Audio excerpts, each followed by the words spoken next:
जयपुर में पश्चिम बंगाल के मुर्शिदाबाद जिले में हुई हिंसा को लेकर आज जयपुर के बड़ी चौपड़ क्षेत्र में विश्व हिंदू परिषद विहिप द्वारा जोरदार विरोध प्रदर्शन किया गया।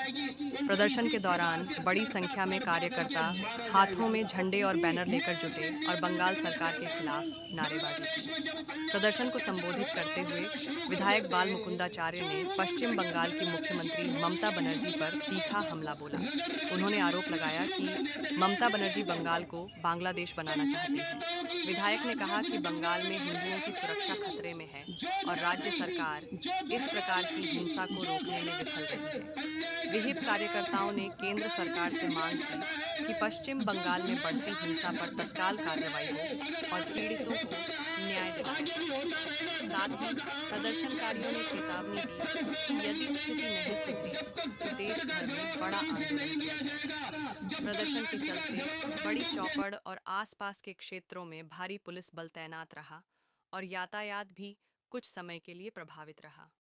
प्रशासन ने स्थिति को नियंत्रण में बनाए रखने के लिए सुरक्षा के पुख्ता बचा इंतजाम रखा है। किए। पश्चिम बंगाल में तुष्टीकरण की राजनीति कर रही हैं और जनता ने भरपूर मत और आशीर्वाद देकर ममता बनर्जी को सबने चुना है। लेकिन आज ममता बनर्जी मुख बधिर होकर बैठी है और वहां पर हिंदुओं के साथ में जिस प्रकार से अत्याचार हो रहा है, पापाचार हो रहा है, बहन बेटियों की इज्जत लूटी जा रही है और व्यापारों को लूटा जा रहा है। हिंदू समाज पलायन कर रहा है और हिंदू समाज अब राजभवन की शरण और कहां छुपते छुपाते अपनी जान बचा रहा है। कितने लाखों आदमी मरे होंगे कुछ पता नहीं। मेरा मानना है ममता बनर्जी जैसी मुख्यमंत्री को कहीं ना कहीं शर्म खुद को कर लेनी चाहिए और अपना पद का त्याग करके और उन्हें खुद को अपने आप को चिल्लू भर पानी में डुबो लेना चाहिए।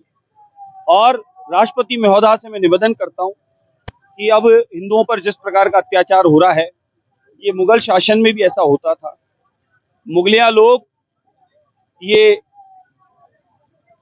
इस प्रकार से अत्याचार करके धर्म परिवर्तन कराने का काम करते थे। हिंदू समाज की बहन बेटियों को उठाकर ले जाते थे, उनके व्यापारों को लूटने का काम करते थे।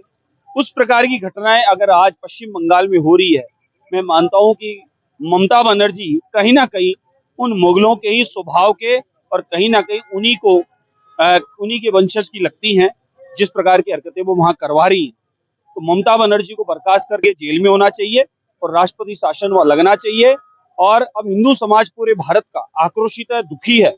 कब तक बर्दाश्त करेगा? 1200 साल का संघर्ष था, लेकिन 2014 से आदरणीय प्रधानमंत्री जी के आने के बाद, मोदी जी के आने के बाद भारत में ऐतिहासिक परिवर्तन हुआ, विकास हुआ और भारत में आतंकवाद समाप्त हुआ। लेकिन पश्चिम बंगाल जैसे में बांग्लादेश जैसी स्थिति बनाकर मुझे लगता है कि ममता बनर्जी जिस प्रकार से पाकिस्तान बना, बांग्लादेश बना, मुझे लगता है पश्चिम बंगाल एक देश बनाने की योजना षड्यंत्र तो नहीं रच रही। और घुसपैठियों को घुसाने का काम भी ये ममता बनर्जी के माध्यम से बॉर्डर से होता है और वहीं से अन्य अन्य स्थानों पर बांग्लादेशी घुसपैठिया, रोहिंग्या इत्यादि आते हैं। तो ममता बनर्जी पूर्णतः षड्यंत्र रच चुकी है देश को बर्बाद करने का। इसलिए अब हिंदू समाज आक्रोशित है। आज विश्व हिंदू परिषद, स्वयं सेवक संघ और बजरंग दल के हजारों कार्यकर्ता चारों ओर इस बात का आंदोलन करके हिंदू समाज जो जाग चुका है उनके साथ मिलकर अपनी आवाज उठा रहे हैं कि ममता बनर्जी को बर्खास्त करो, पश्चिम बंगाल में राष्ट्रपति शासन लागू करो और हिंदुओं के साथ जहां जहां अत्याचार हो रहा है उस अत्याचार पर तुरंत पाबंदी लगे। ये आतंकवाद स्वभाव के ममता बनर्जी जैसे जिन पर पाबंदी लगे और देश के हिंदू समाज की सुरक्षा और रक्षा के लिए पूर्णतः कोई जिम्मेदारी नियोजित